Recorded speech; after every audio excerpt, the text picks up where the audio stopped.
Good morning, David. Thank you very much for joining us to talk to the Mint today. A pleasure. I wanted to start with learning how you got into comedy, because obviously you've been a major player in that field for some decades. But I wonder what drew you into it to start with, as a place, particularly I suppose when it was less well known or than it is maybe now. Well, I had my start as an activist in the public interest community in Washington, D.C.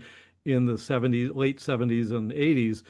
And a lot of the work that I did there was trying to protect public assets, whether it was information or grazing lands or forests or uh, broadcasting airwaves, from private capture and control.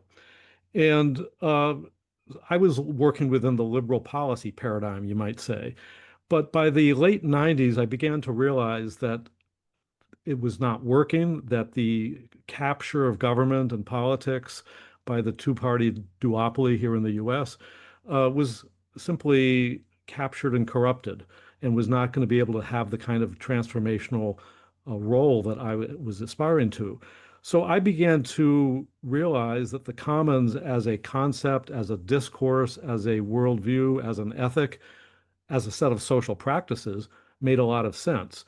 And this was in the 90s when the World Wide Web was first getting started in the mid to late 90s.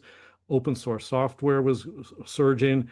Eleanor Ostrom, the great scholar of the commons, had published her works, and that was starting to seep out of academia into the broader readership. And I had my own disillusionment with conventional liberal politics as a source, as a force for change.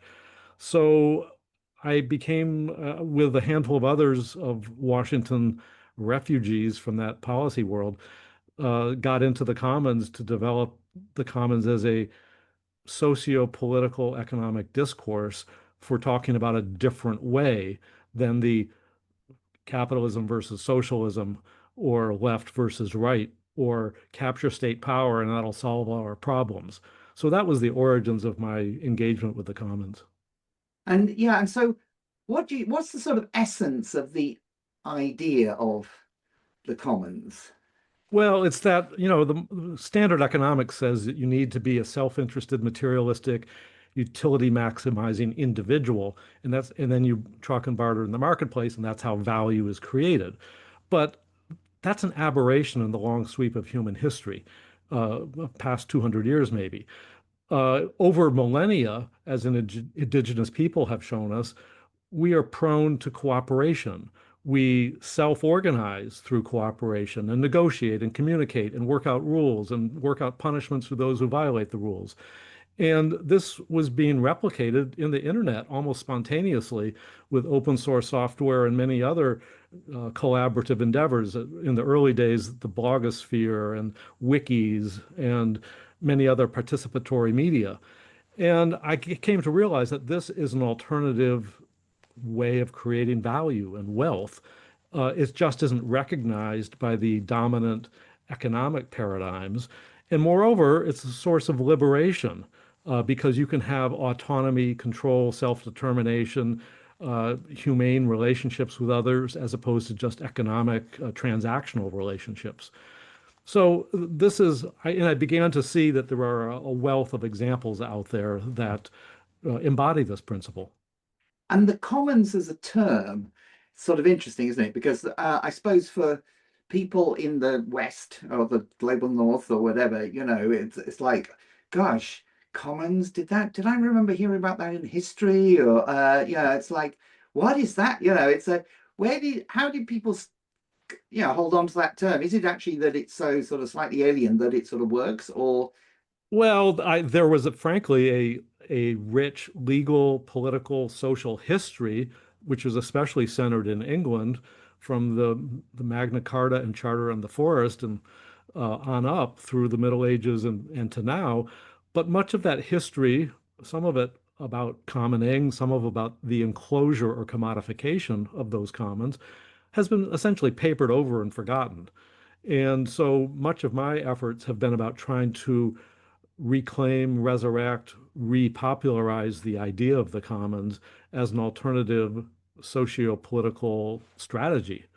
And so, yes, it's coming from the mists of contemporary mainstream life, but it's something that is deeply embedded in the human experience. And I think as evolutionary scientists will tell us, it's a part of the human species development over time and evolution. One thing I wondered actually just is whether there is more modern experience, but people might think of it as creating clubs.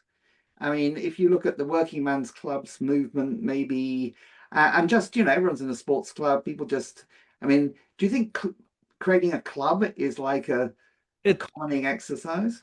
I think it's akin to clubs, but I would quibble over some differences. It's akin to it in that the social mutuality of a club, the conviviality of it, the shared purpose is very similar. It's different in that clubs can be extremely tribal and exclusionary. And while any commons does have to protect its resource and not just let anybody come in and vandalize it or take what they want. You are rules that have to prevail. I think commons may differ from certain notions of the club in that they have semi-permeable membranes. They interact with the wider world in a more open, cosmopolitan way, especially in digital spaces where the shared resource is not used up if other people participate. In fact, the value of the shared resource like open code or Wikipedia increase as more people participate. You still have to have management of the rules so it doesn't get degraded and vandalized. But my point is that clubs are a rough approximation for what commons are about, and they can be a source of great value. And because I sort of want, I'm sort of thinking about sort of dividing two things. One is people getting together and collaborating in some way or other, and how they collaborate. In that, you can imagine traditional commons could well have been patriarchal, elders, all men, rules set, etc., etc. And they could have been exclusionary, they could have been racially exclusionary, all sorts of things. Oh, Um, and many are to this day. and Many, many are to this day. So, and obviously with clubs, some clubs, gentlemen's clubs in London, only recently let women in, some of them, and obviously class-based, etc., etc., and male social clubs, obviously male, but then that's not necessarily true. I mean, you could have a club which was open to all, and if you're more people want to come in, you set up more space and rearrange to allow it, etc., etc. yeah, well, I mean, I think that that's maybe why I'm making a differentiation with clubs because clubs can have all sorts of I mean, you could say the mafia or gangs are clubs, but they're very hierarchical. They're not necessarily driven for the benefit of their members. They're hierarchically controlled to do stuff that's really not beneficial, sustainable long term. So I think commons have a certain set of dynamics of the notion of commoning as an activity of trying to be inclusive, trying to be participatory, having the consent of members in the outcomes, being mindful of the common good beyond your particular commons. So, there's certain, I think, humanistic ethical dynamics that commons strive to achieve. I don't think they always do. There's many global south um, water or forest commons that can be quite patriarchal to this day. So it's not as if the commons is some magic salvation or pixie dust that saves something.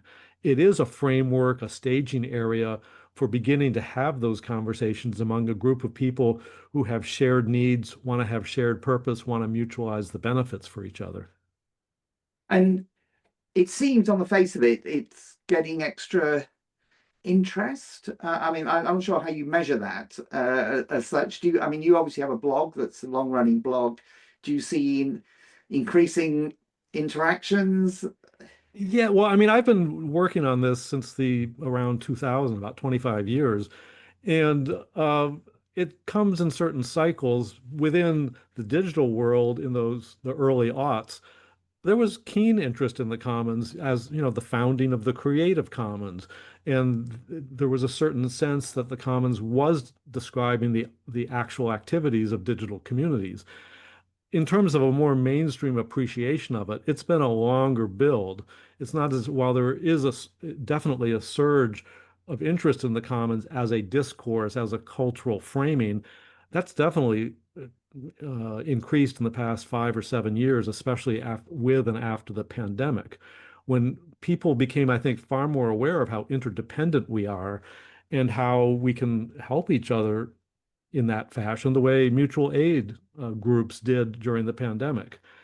And so I think there is more of a consolidation going on of people recognizing the commons as a broader cultural category and not just some niche aberration or one-off curiosity. And I think part of my life is about trying to connect the dots among digital spaces, urban commons, alternative currencies, cooperatives, and just many others. There's a whole uh, galaxy of different types of commons that, let's just face it, standard economics and politics has little interest in valorizing those types of collective action. And one thing I just want to take you back to, which you mentioned, which I think is very interesting, is this idea of a recognition of interdependence. Um, I wonder if that is one the sort of key element, because I suppose the modern world, as it the modern capitalist world, in a sense, tries to say we can all do everything.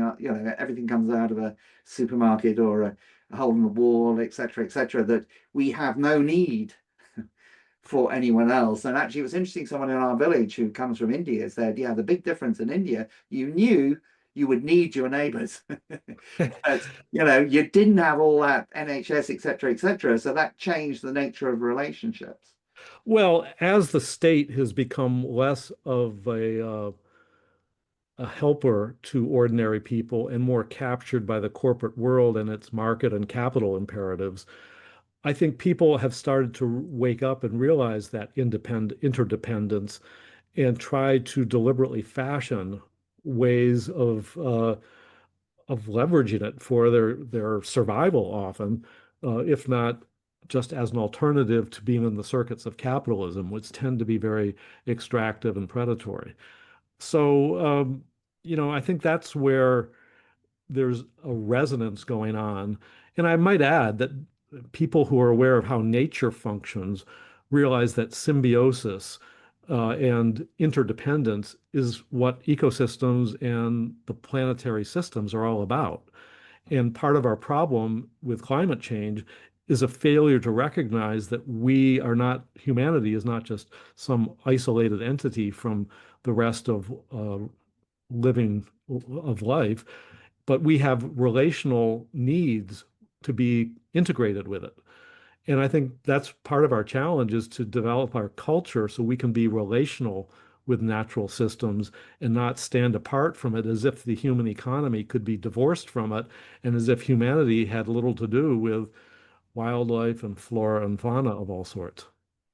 But I suppose what I sort of maybe noticed, that this may be unfair, but see what you think, is that in a way the people who are interested in commoning are maybe often in the middle classes and don't actually have an immediate problem in that they could go on, getting the stuff out of the supermarkets, etc. And the people who maybe are the people who are suffering from the degradation of resources, etc., maybe aren't, well, probably don't read or go to commenting blogs or whatever. And but they are the people, if anyone, maybe, who would actually have a direct need to try and work together to, self-help, mutual dependence, or but of course often lack the resources, or the trying to create Mhm. commons or collaboration or relation, all that sort of thing is quite a heavy sort of use of resources, isn't it? Yes, I mean, I agree with you to a degree, but I think it's more complex. I think you're right. Middle class and wealthier people often have more discretionary time and money to pursue cooperative activities. And there is a certain need for a certain stability and security to pursue that. Having said that, commons historically have been kind of a survival mechanism for people who don't have the money to participate in markets. And the African American community throughout American history have looked to co-ops and self-help guilds to meet their needs when they were being discriminated against or didn't simply have enough access to use the market economy. So, and this is especially true in the global South, which are often preyed upon by the global North circuits of capitalism, or uh, they simply need to meet their needs, and they don't have the infrastructures. And I think that that maybe is the key difference, is that lower income people don't have the infrastructures to make commenting easier and for them to pursue. I think that's an important need to facilitate that.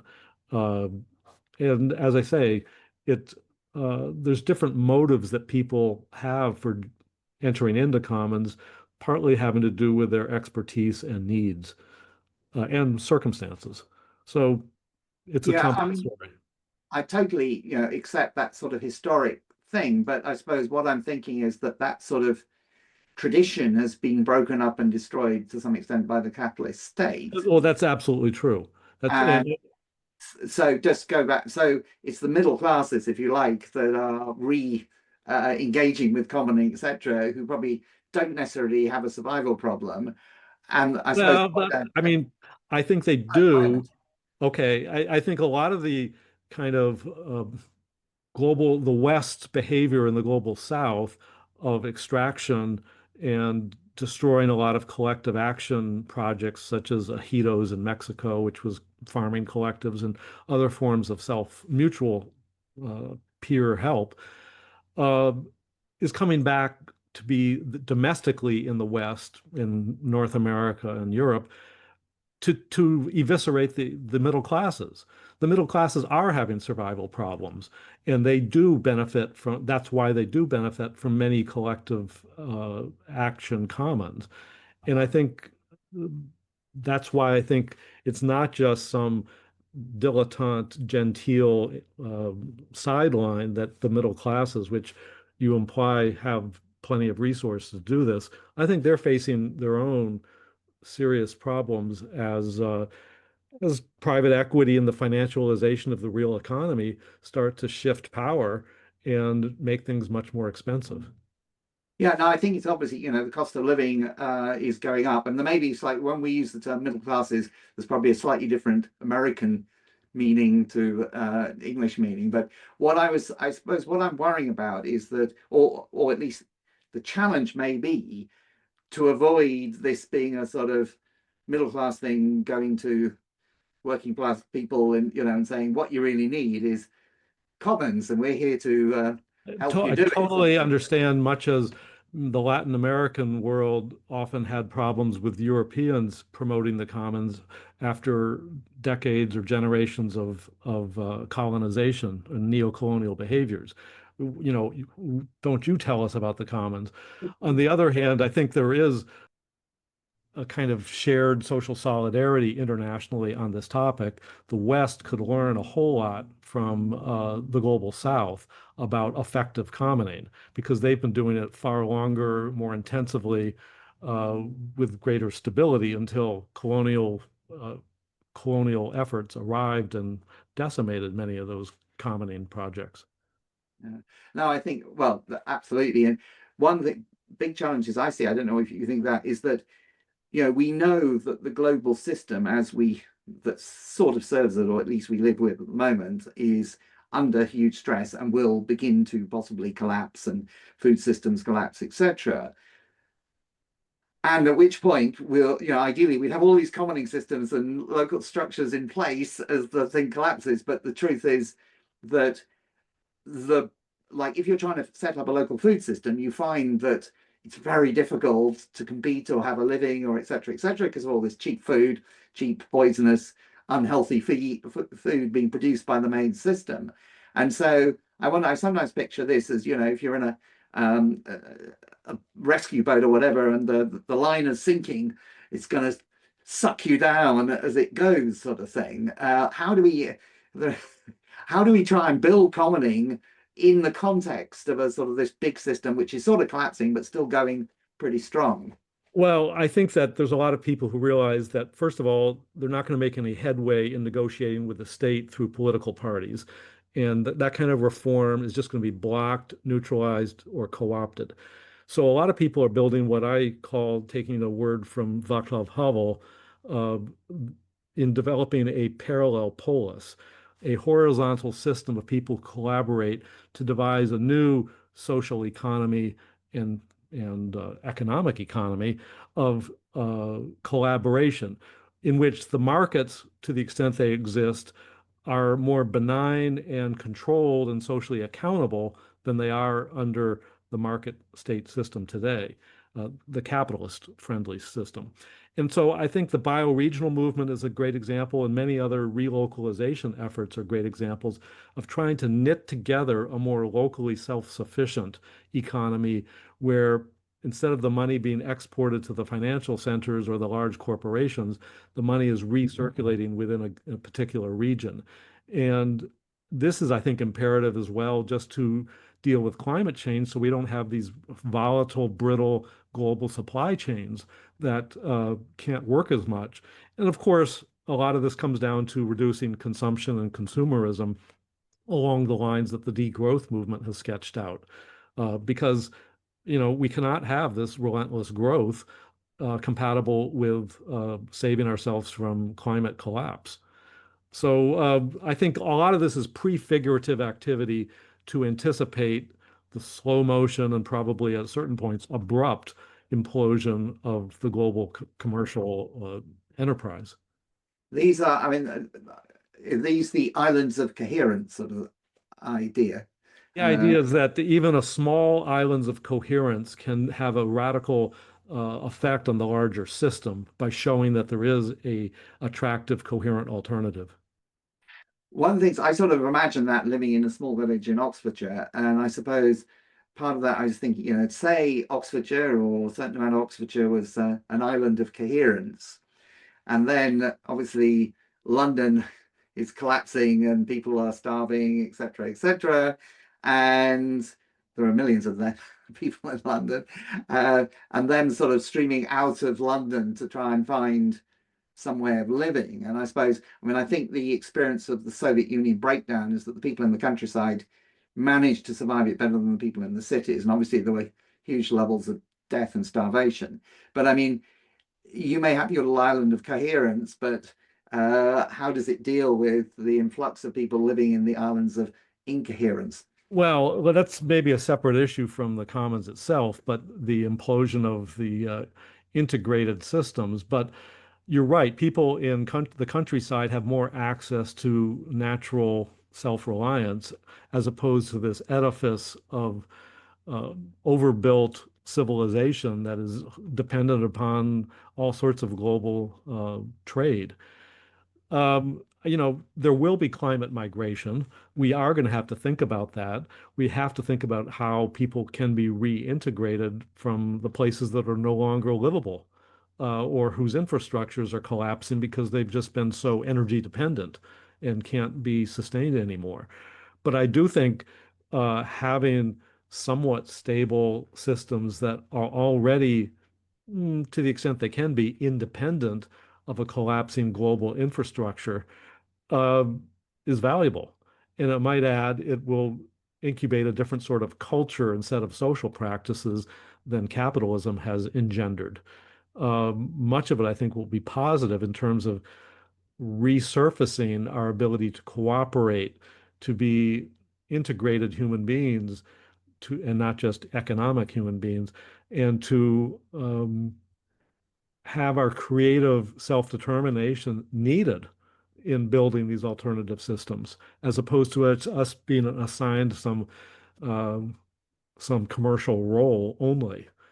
This is just my speculation about how things will happen. But I actually recently did an interview with Chris Smage, the small farmer advocate in Britain, who has a new book out, Finding Lights in the Darkness, about sort of speculating in a very open, free way about what a post-collapse world would look like.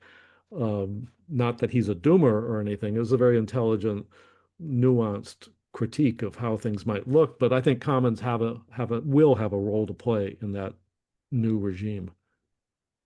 Yes, that's interesting. I mean, one of the things Jem Bendell was just written recently as a, I suppose I don't know if he's a collapsologist or what the difference that between a doomer or whatever, but one of the things he says is that, well, he sort of questions the islands of coherence and feels that there needs to be some sort of political strategy too, in terms of engaging, um, you know, as much as possible, I suppose. Well, no question. I don't want to make that an either or, but I just think that putting all of one's energies into resurrecting the left under the terms that the state and capitalism allow is not going to succeed. Mm, I think you can't ignore that space either. God bless those who are in there trying to make the transformation. Personally, I want to try to develop this parallel polis so that it can have enough coherence, integrity, sovereignty of vision for the time when we need it. And I think, frankly, that also empowers a more serious political negotiation down the road, just as, say, the open source community could have more serious conversations with big tech when they had developed themselves, as opposed to saying, we're here to be fodder for your capitalist machine. now, I am sort of basically with you on the, um, yeah, that pushing the commoning and building it and bioregioning, I suppose, because it sort of implies a bigger, trying to do a bigger. Well, and I would just pause for a moment on bioregioning because I think that is looking at the mesoscale of how different players, including market players, can be integrated in a more benign system that is redounding to the benefit of the bioregion and regenerating natural systems. In other words, design is integrated with the landscape, with the water, with the wildlife, with the forests, as opposed to be simply regarding it as a dead resource to be exploited for capitalist sales. So I think that bioregionism is kind of a larger enlarging of the vision of, say, just one-off standalone commons. Brilliant. Well, and that may be stronger, well, I think we've covered a lot of ground, David. Obviously, this is a huge topic, isn't it? And in a complex and scary world. But thanks very much for joining us and giving your perspective. And yeah, I hope very much to talk further and promote these ideas. Well, thank you, Henry. I appreciate this conversation.